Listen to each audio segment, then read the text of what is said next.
Hello everyone, welcome back. तो आज हम ऐसे टॉपिक पर डिस्कस करने जा रहे हैं जो आपके माइंड में कभी ना कभी स्ट्राइक जरूर हुआ होगा। तो क्या आपने कभी ऐसा सोचा है कि गवर्नमेंट दिन रात पैसे प्रिंट करके देश की गरीबी क्यों नहीं मिटाती? तो क्या आपने कभी सोचा है कि डॉलर और इंडियन करेंसी के बीच में जो डिफरेंस है उसे तय कौन करता है? अगर उसे कोई तय करता है तो हम उसे एक्सेप्ट क्यों करते हैं? क्या आपने कभी सोचा है कि पेड़ की एक डाली से निकला हुआ पेपर उसे इतना वैल्यू क्यों दिया जाता है? उसे पूरे कंट्री में ऑल ओवर एक्सेप्ट क्यों किया जाता है, जबकि एक नॉर्मल पेपर को नहीं किया जाता? क्या आपने कभी सोचा है कि हम सुबह से शाम तक जिस पेपर मनी के पीछे भागते हैं उसका एवोल्यूशन कैसे हुआ है? अगर आपके माइंड में ऐसे सवाल हैं तो हमारे साथ जुड़े रहिए। आज हम इस वीडियो के जरिए इन सारे सवालों के जवाब देने की कोशिश करेंगे और बहुत ही सिंपल लैंग्वेज में आपको समझाएंगे इन्फ्लेशन क्या होता है, प्राइस इंक्रीज कैसे होता है, मनी एंड सप्लाई क्या होता है। तो इन चीजों पे आज हम डिस्कस करने जा रहे हैं। तो चलिए शुरू करते हैं। मान के चलते हैं कि अगर आपके पास एक सेकंड हैंड स्मार्टफोन है, आप उसे बेचना चाहते हैं, तो आप कैसे पता करेंगे कि आपको उस प्रोडक्ट को किस प्राइस में बेचना है? तो इस पजल को सॉल्व करने के लिए हम एक हाइपोथेटिकल सिचुएशन ले लेते हैं। आप मान के चलिए कि आपके पास एक स्मार्टफोन है, सेकंड हैंड, आपने उसको बेचना है और आपके घर के बाहर 100 बंदे आए हैं उस स्मार्टफोन को परचेज करने के लिए। पहले आपने माइंड में सोचा था कि मैं इसको 100 रुपए का बेचूंगा। जब आपने 100 बंदे देखे तो आप क्या करोगे? ऑब्वियस सी बात है, उस स्मार्टफोन का प्राइस इंक्रीज कर दोगे। क्यों? क्योंकि डिमांड ज्यादा है। काफी सारे लोग जो है वो आपका फोन खरीदने आए हैं और आप तब तक अपने प्रोडक्ट का प्राइस बढ़ाते रहोगे जब तक एक सिंगल बंदा उसे परचेज ना करे आपकी मुंह मांगी कीमत पर। उसी कंपैरिजन में अगर एक सिंगल बंदा खरीदने आया होता तो आपने जो माइंड में प्राइस बोला था आप वो बोलते, थोड़ा नेगोशिएशन होता और खत्म। जब आपके सेकंड हैंड फोन का वैल्यू बढ़ गया क्योंकि डिमांड ज्यादा रही आपके फोन की, तो आपने उसका प्राइस जो है वो इंक्रीज कर दिया। उसी हिसाब से हम और एक एग्जांपल लेते हैं। जब हम एक वेजिटेबल शॉप पे जाते हैं, हम वेजिटेबल शॉप पे जाते हैं, हम देखते हैं कि एक टमाटो जो है, टमाटो का 1 केजी मिलता है 100 रुपीज का, हाइपोथेटिकली। और प्याज का जो 1 केजी है वो मिलता है 20 रुपीज का। ऐसा क्यों? प्याज 20 रुपीज और टमाटो 100 रुपीज। रीजन क्या है?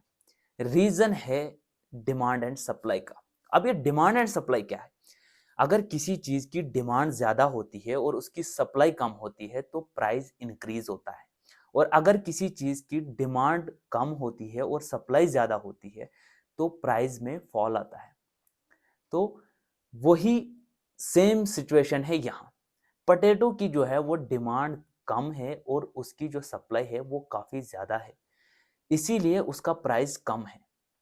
उसी के उसके कंपैरिजन में पोटैटो सॉरी टमाटो या ओनियन का जो है वो सप्लाई कम है और उसकी डिमांड काफी ज्यादा है, इसलिए उसका प्राइस जो है हाई है। यही रीजन है कि इंडियन गवर्नमेंट जो है या कोई भी गवर्नमेंट जो है वो ज्यादा पैसे प्रिंट नहीं करती। अगर गवर्नमेंट ज्यादा पैसे प्रिंट करेगी तो क्या होगा कि हर एक चीज का जो है प्राइस इंक्रीज हो जाएगा, क्योंकि हर एक बंदा कैपेबल होगा कोई भी चीज खरीदने का। और जब 100 बंदे एक गाड़ी खरीदते थे, वहां अगर 1 लाख बंदे जाएंगे गाड़ी खरीदने के लिए तो जो गाड़ी बेच जो लाख रुपए की गाड़ी थी उसका प्राइस 1 करोड़ रुपए का हो जाएगा, क्योंकि उसकी डिमांड बढ़ जाएगी। जब डिमांड बढ़ जाती है किसी चीज की तो उसकी वैल्यू इंक्रीज होती है। इसीलिए गवर्नमेंट ऐसा नहीं करती, वो पैसे प्रिंट नहीं करती दिन रात किसी भी फाइनेंशियल सिचुएशन से टैकल करने के लिए, क्योंकि जितना ज्यादा पैसा एक कंट्री में प्रिंट होगा उतने ज्यादा चांसेस रहेंगे इन्फ्लेशन के। और ये इन्फ्लेशन क्या है? इन्फ्लेशन का मतलब है जब प्राइजेस एक मोस्ट ऑफ प्रोडक्ट्स के प्राइजेस इंक्रीज हो जाएंगे और मनी का परचेजिंग पावर कम हो जाएगा। परचेजिंग पावर से हमारा क्या मतलब? परचेजिंग पावर से हमारा मतलब है कि अगर 10 साल पहले या 5 साल पहले या 5 दिन पहले ये स्वेटर जो है ये 500 रुपीज का मिलता था और आज यही स्वेटर जो है वो 1000 रुपीज का मिलता है। इसका मतलब कि परचेजिंग पावर जो है वो पैसे का कम हो गया है, क्योंकि इस प्रोडक्ट का प्राइस इंक्रीज हो गया है। अगर परचेजिंग पावर कम हो जाएगा पैसे का, तो सेम चीज को खरीदने के लिए हमें डबल ट्रबल 4 गुना 10 गुना 20 गुना ज्यादा पैसा जो है वो पे करना पड़ेगा। ऐसा ही केस हुआ था जिम्बाब्वे में, जब जिम्बाब्वे ने अपनी फाइनेंशियल क्राइसिस को टैकल करने के लिए $1 ट्रिलियन पैसा प्रिंट किया। जब उन्होंने इतना पैसा प्रिंट किया तो वहां हाइपर इन्फ्लेशन हुआ। Hyper inflation is such a dangerous inflation for economy. जो ऐसा इन्फ्लेशन जिसमें पैसे की कोई वैल्यू नहीं रहती, पैसा बिल्कुल वर्थलेस हो जाता है। अगर आपने एक टॉफी लेके जाना खरीदने जाना है तो आपने इतने पैसे साथ लेके जाने पड़ेंगे, और सब्जी लेने के लिए आपने ट्रॉलीज में पैसे लेके जाना पड़ेगा। तो इस चीज को इन्फ्लेशन कहते हैं। ये इन्फ्लेशन, अगर गवर्नमेंट दिन रात पैसा प्रिंट करेगी तो इन्फ्लेशन के चांसेस बहुत ज्यादा हाई रहते हैं। इसीलिए गवर्नमेंट पैसे ज्यादा से ज्यादा पैसे प्रिंट नहीं करती। मनी का एवोल्यूशन कैसे हुआ? तो पहले के जमाने में क्या होता था, बार्टर सिस्टम होता था। ये बार्टर सिस्टम क्या है? बार्टर सिस्टम में क्या होता था, अगर आपने किसी से कोई काम कराना है तो आप उसको यहाँ से गेहूं देते, आप उसको राइस देते, आप उसको आटा देते, या आप उसको कोई और ऐसी चीज देते जिसकी उसको जरूरत थी, और वो आपको कोई वैल्यू या इन रिटर्न कोई ऐसी चीज देता जिसकी आपको जरूरत है। तो लेकिन ये बार्टर सिस्टम था, ये कन्वीनियंट नहीं था। ये मतलब हर जगह एक्सेप्टेबल नहीं था, ये वाइडली एक्सेप्टेबल नहीं था हर एक कंट्री में, हर एक एरिया में। तो इस पे लायबल रहना जो एक अच्छा मेथड नहीं था। तो हर मोस्ट ऑफ जो कंट्रीज थी वो गोल्ड और सिल्वर पे को एक एथेंटिक सोर्स मानती थी, और गोल्ड और सिल्वर में ट्रेड करने को एक एथेंटिक वे ऑफ ट्रेडिंग मानती थी as compare to barter system. तो शफल हुआ from barter system to metals या गोल्ड और सिल्वर्स में ट्रेड होना। तो अब गोल्ड और सिल्वर्स में ट्रेड करने के पीछे भी एक ड्रॉबैक था। वो ड्रॉबैक ये था कि इतने हैवी मेटल्स या इतने हैवी आइटम्स जो है एक जगह से दूसरी जगह ले जाना, ये कन्वीनियंट नहीं था, सूटेबल नहीं था। तो इसके बीच में आती है गवर्नमेंट और इंटरवेंशन करती है कि आप एक ऐसा काम कीजिए, आप अपना जो गोल्ड रिजर्व है ये हमारे पास रखिए, हम आपको एक रिसिप्ट देंगे जिसमें जो इतनी वैल्यू रखेगा जितना आपका गोल्ड हमारे पास रिजर्व है उसकी है। तो कहीं टर्म्स में हम इसको प्रोमिसरी नोट्स भी कहते हैं। जो आप में से कॉमर्स स्टूडेंट्स होंगे वो प्रोमिसरी नोट्स इस टर्म को बहुत अच्छे से समझते होंगे। प्रोमिसरी नोट्स एक ऐसा नोट्स होता है जिसकी कोई वैल्यू होती है। ये प्रॉमिसरी नोट ही जो है ये आगे चल के पेपर करेंसी में कन्वर्ट हुआ। तो अब ये पेपर करेंसी क्या है, और ये पेपर करेंसी किसी एक पेपर को इतनी वैल्यू, और जो कॉमन पेपर है हमारे पास उसको वैल्यू क्यों नहीं है? जो ये पेपर करेंसी है इसमें जो गवर्नर है वो हमें ये प्रॉमिस करते हैं कि ये जो 100 रुपीज का नोट है, मैं ये प्रॉमिस करता हूँ कि जो इसका होल्डर है वो वैल्यू रखता है 100 रुपीज की, जिसके पास ये है ये नोट, ये वैल्यू रखता है, ये वेट नोट वैल्यू रखता है 100 रुपीज की। तो हम उस वैल्यू को एक्सेप्ट करते हैं ऑल ओवर द कंट्री। लेकिन अब सवाल ये उठता है कि चलो एक कंट्री के अंदर तो एक गवर्नर साहब की जो वर्ड है, जो उनका प्रॉमिस है उसकी रेस्पेक्ट की जाएगी। लेकिन अगर मुझे ट्रेड करना है यूएस के साथ, तो यूएस का बंदा या यूएस की कंट्री में जिसके जहां भी मैं ट्रेड कर रहा हूँ वो क्यों एक्सेप्ट करेंगे हमारी करेंसी, या हम क्यों एक्सेप्ट करेंगे उनकी करेंसी? तो अगर मैं ऐसा उनसे कोई सामान ले लूं, फिर उनको बताऊंगी ये जो 500 का नोट है, ये रेड कलर का है, ये है हमारा, ये प्रॉमिस है हमारे गवर्नर का, तो आप एक्सेप्ट करो, वो क्यों करेंगे? या वो मुझे अपना डॉलर दे दे तो मैं क्यों करूंगा एक्सेप्ट? तो ये एक बहुत बड़ा इशू था। अगर मैं वहां से डॉलर्स लेके आता भी हूँ, या वो यहाँ से इंडियन करेंसी लेके जाते भी हैं, लेकिन अगर उनकी एक्सेप्टेंसी नहीं है वहां, तो उनके वो किसी काम के नहीं है। आप मान के चलो कि आप सब्जी लेने जाते हो, वो आपका इंडियन करेंसी जो है एक्सेप्ट नहीं करता, वो आपको बोलता है कि मुझे डॉलर चाहिए। आप दूसरी जगह जाते हो कोई और सामान खरीदने किसी और शॉप पे, वो वहाँ डॉलर एक्सेप्ट ना करके आपको बोलता है कि आप चाइना की करेंसी दो, या आपको बोलता है किसी और कंट्री की करेंसी दो। तो ये एक्सेप्टेंस अगर करेंसी की नहीं है तो उसका कोई फायदा नहीं है।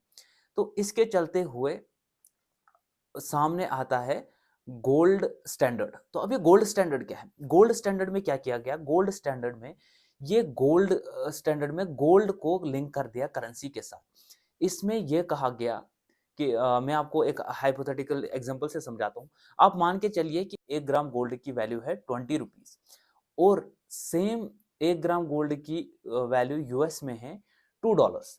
तो अगर अब इंडिया और यूएस ने ट्रेड करना है इन गोल्ड, तो इन $2 की वैल्यू होगी इज इक्वल टू 20 रुपीज। और वैसे ही अगर कोई भी बंदा इंडिया में 1 ग्राम सोना लेके आता है तो वो 20 रुपए लेके जा सकता है, या अगर वो 20 रुपए लेके आता है वो 1 ग्राम सोना लेके जा सकता है। तो ये एक एक्सचेंज मीडियम बन गया ऐसा।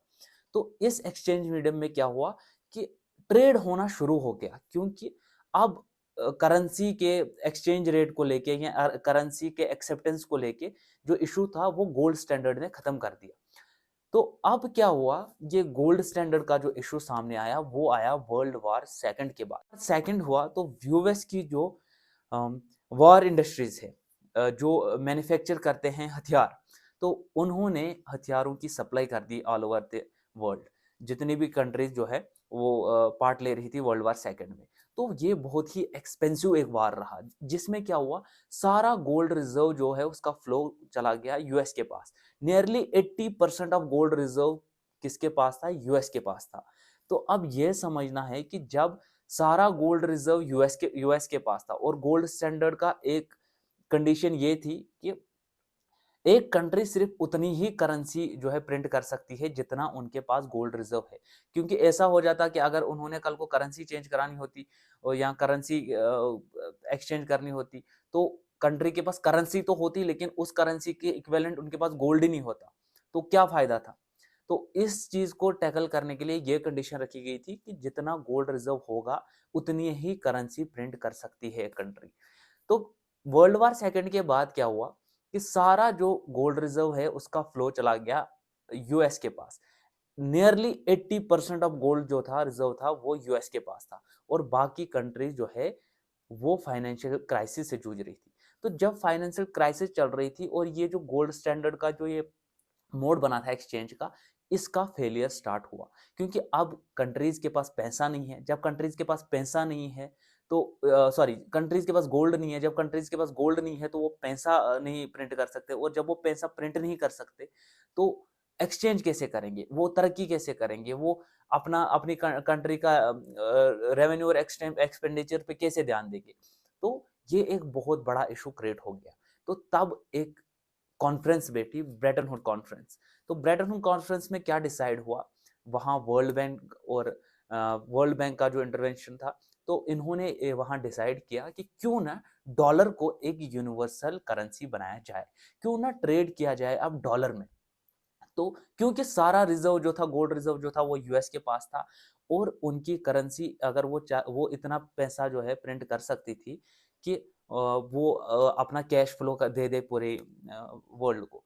तो इसीलिए डॉलर को बनाया गया एक यूनिवर्सल करेंसी। तो यूनिवर्सल करेंसी बनी डॉलर, जिसके माध्यम से आज सारे एक्सचेंज होते हैं, मोस्ट ऑफ एक्सचेंज होते हैं। तो यही एक रीजन था कि दुनिया में सारी कंट्री जो है अपनी करेंसी को छोड़ के एक यूनिवर्सल करेंसी मानती हैं डॉलर को। तो आप हमें बताइए आपको ये वीडियो कैसा लगा, और हमारे साथ जुड़े रहने के लिए बहुत बहुत शुक्रिया। आप चैनल को सब्सक्राइब कीजिए।